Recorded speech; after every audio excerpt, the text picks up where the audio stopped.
Good afternoon, everyone. We are interrupting regular programming for breaking news.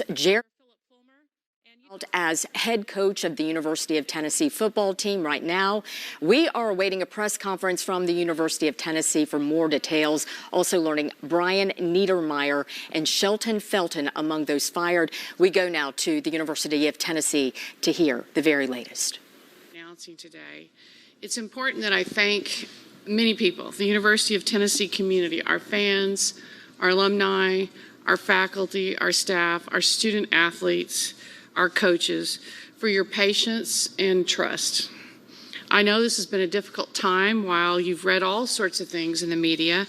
You want answers, you want them quickly, and I've heard from many of you during that process. But I've also heard very clearly from you that you want this done the right way, which is why we are taking the time to conduct the careful investigation that has led to the decisions that we're going to be announcing today. Our administration is deeply committed to sustaining and winning across every sport and doing it with the highest integrity. You have our promise that we are going to do this the right way. Today, we are announcing important changes in the leadership of our football program that are intended to achieve both of these objectives, winning and winning with integrity. But it's important that first I provide the context for the changes that we're going to be announcing. So here's the basic sequence of events that led up to today. On November 13th, my office received a verbal report from a credible source about potentially serious NCAA violations committed by the football program. That information was immediately shared with the university's general counsel, who initiated an internal inquiry. Based on that inquiry and the seriousness of the allegations, the university's general counsel engaged an outside law firm on November 19th. The firm has extensive experience in NCAA compliance matters and is conducting an investigation and providing legal advice to me and the university. That firm is Bond, Shinnick & King of Overland Park, Kansas. The investigation has been pursued diligently since then and is still continuing. I know that during that time, many of you have had questions that we could not answer, and I hope you will understand when we are done today why we could not respond and why, out of respect and fairness for all involved, it's so important for us to protect the integrity of this investigative process. It's also important to understand that aspects of the investigation are continuing, and there will still be questions we cannot answer today. As is our responsibility, we have informed the SEC and the NCAA about the allegations, and in December, the NCAA opened a formal case related to this matter. Athletic Director Fulmer and I received an update Friday afternoon from Bond, Shinnick & King, and this morning we met with our compliance staff to clarify things we'd heard. While the investigation is continuing, the information presented to us indicates serious violations of NCAA rules.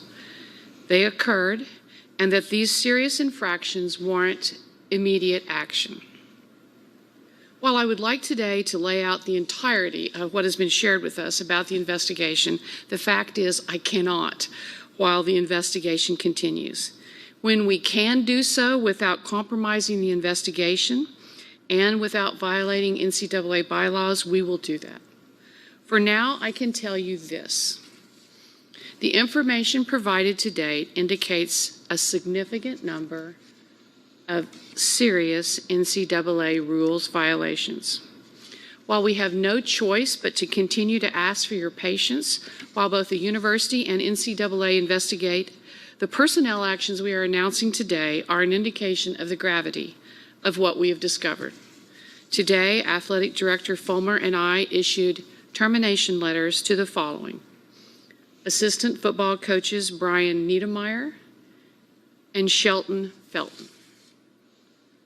Also, 4 members of our on-campus football recruiting staff.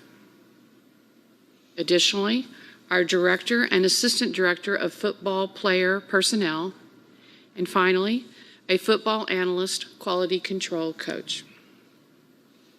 That brings me to the question of our head coach. Coach Jeremy Pruitt is the leader of the football program.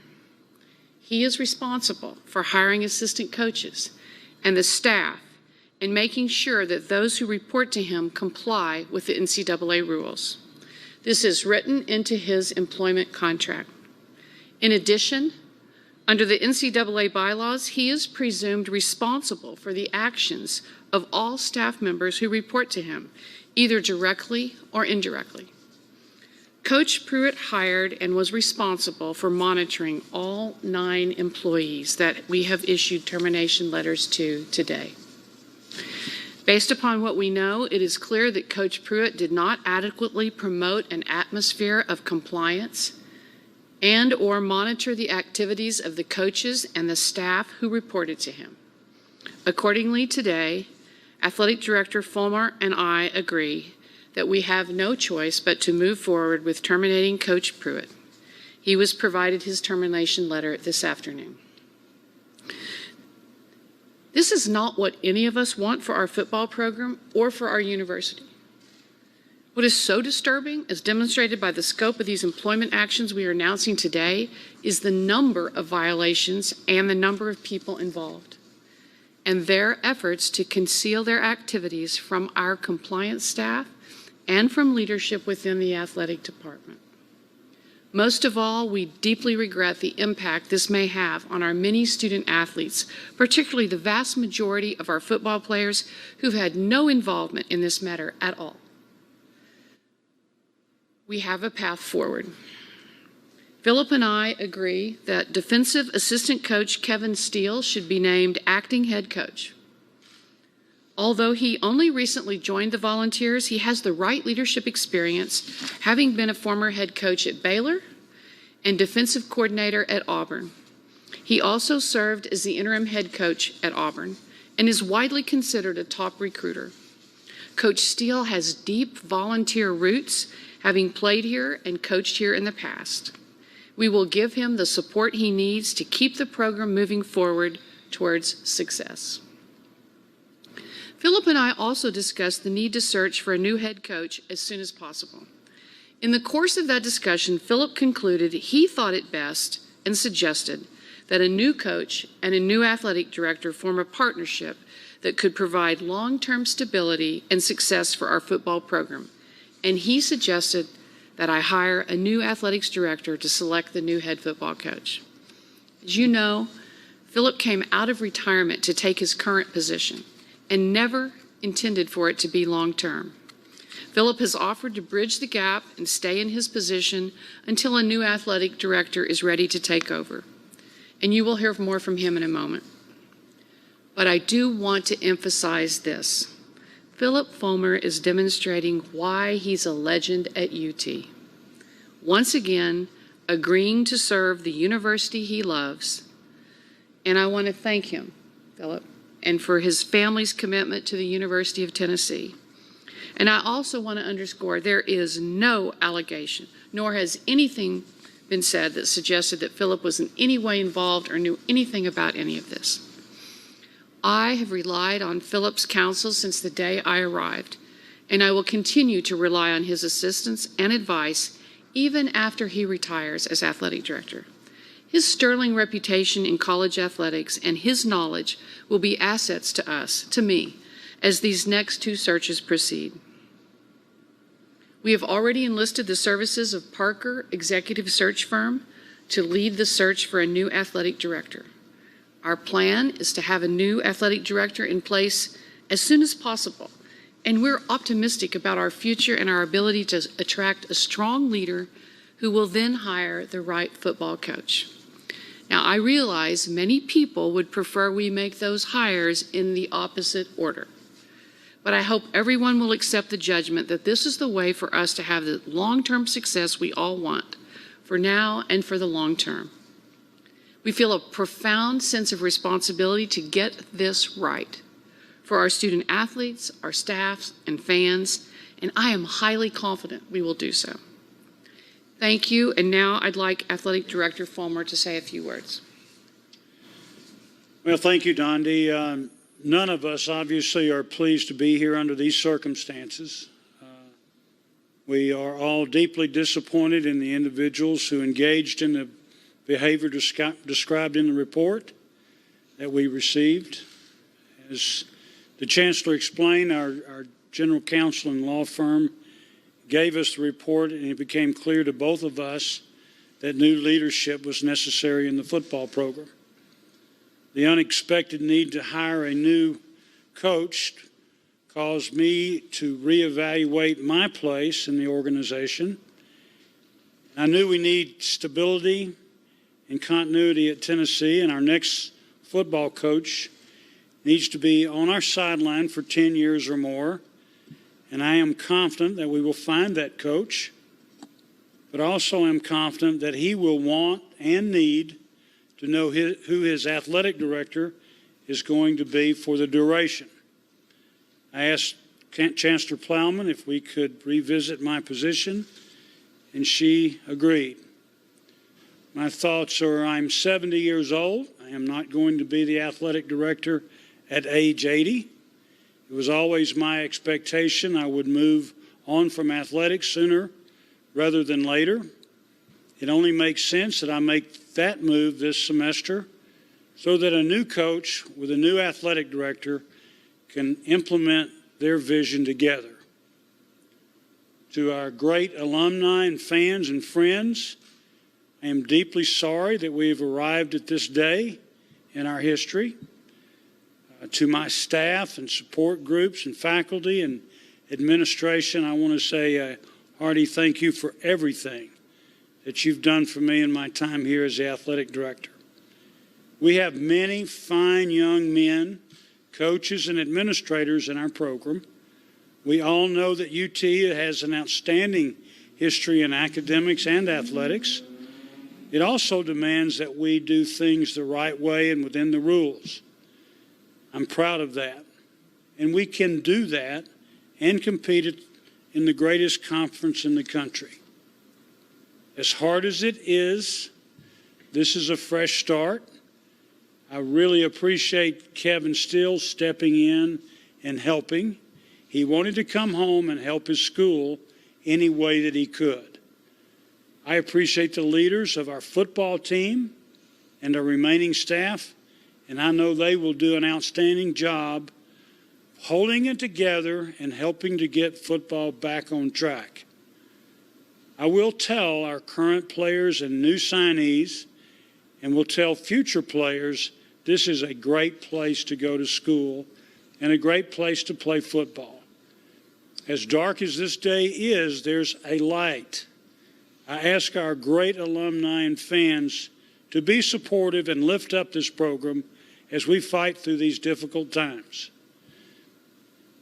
Thank you, and I believe that President Randy Boyd would like to make some remarks, and then we'll be happy to take your questions. Thank you, Coach.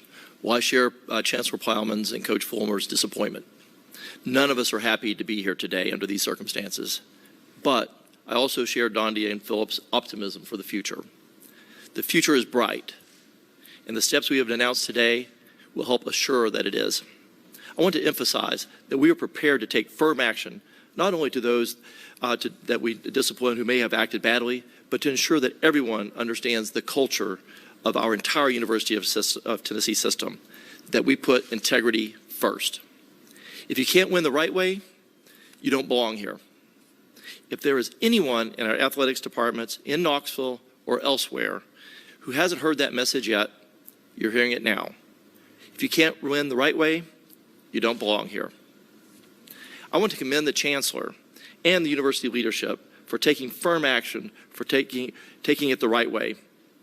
Like all of you, I've been reading the papers in recent weeks, and I've read the speculation and the pressure that has been placed on Chancellor Plowman to act. But integrity starts at the top, and she understood the only way to handle this matter was to let the independent investigation take its course without interference. When the investigation reached a point that she had enough information to make informed decisions, she acted decisively. and has taken a course in which she has my full support and also that of the chairman, Compton, and the full board of directors. Lastly, I want to echo Chancellor Plowman when she said about the incredible legacy of Philip Fulmer. Coach, this university owes you a deep debt of gratitude for all that you've done to make the Volunteer Nation proud. We're as proud of you today as we were that night in Tempe when you hosted that trophy above your head. You have never stopped working to make your university better, and our values that you have made, you are a great ambassador for Tennessee. Our overall athletics program is better and on a more equal footing because of your leadership. I want to thank you for standing with Chancellor Plowman as we make this very important transition in our athletic department. And like Chancellor Plowman, I look forward to your continued contributions and guidance as we move forward in our search for new leaders. We know you love Tennessee, and you should know Tennessee loves you back. We appreciate you. Thank you, President Boyd, AD Fulmer, and Chancellor Plowman. We're going to open the floor up to questions. Casey has a microphone. She will walk around. Jimmy? Any idea when the ongoing investigation will be complete? Don't have a good feel for that. We hope it's nearing its final stages, but then the NCAA also continues on their own. So our part of it, we hope, is completed fairly soon. Yes. Okay. When did the NCAA actually start getting involved in this investigation? When did you guys bring them along? And how's that process been over the last few weeks? So they became our council, involved them, and I know that they've been involved more actively in the last week to 10 days. I think that's right, Tisha, something like that. Yes. Thanks. Sorry. When you look back at the last 3 years, how do you think Jeremy Pruitt's tenure is going to be remembered here? Coach, do you want to start with that one? Yes. We found the program, in quite a mess at the time. I think we definitely have upgraded the program in general, relationships on campus, relationships period. Certainly the recruiting has been good. There's some really outstanding young men in the program. Not that there wasn't before. Definitely, there's just lots of good things that have happened. This is very unfortunate in the sense that we're going to have to work really hard to keep it from setting us back.